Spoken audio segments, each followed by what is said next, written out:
Hantavirus concerns rise after cruise ship deaths. What we know so far.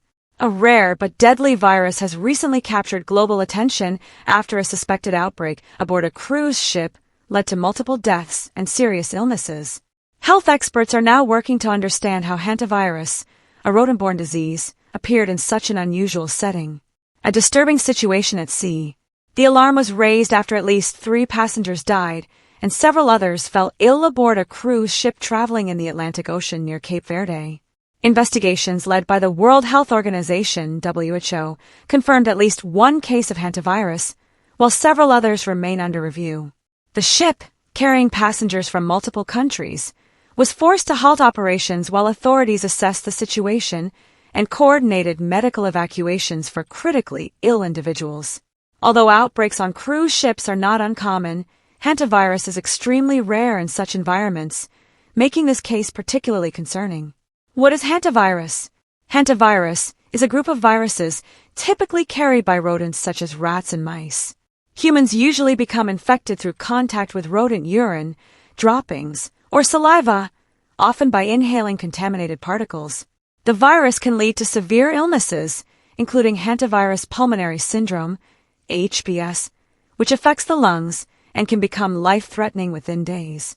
Symptoms often begin like the flu, fever, fatigue, and muscle aches, but can quickly escalate into breathing difficulties and organ complications.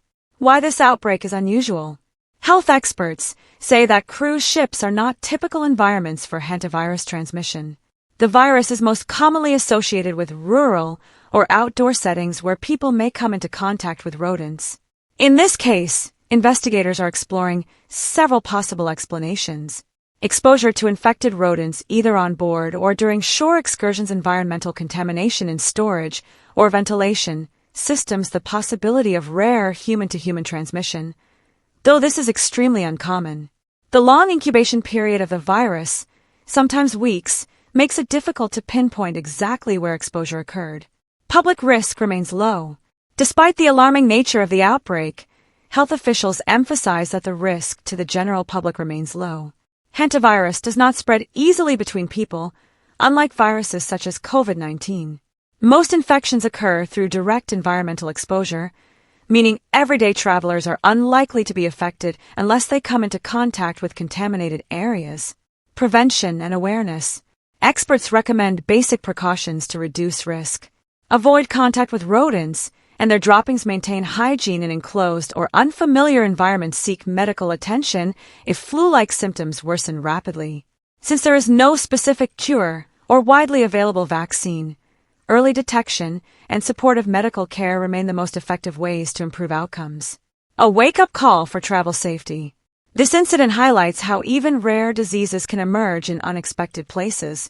As global travel continues to grow, health authorities are increasingly focused on monitoring and responding to unusual outbreaks. For now, investigations continue, and officials are working to ensure the safety of passengers and crew while uncovering how the virus made its way aboard the ship.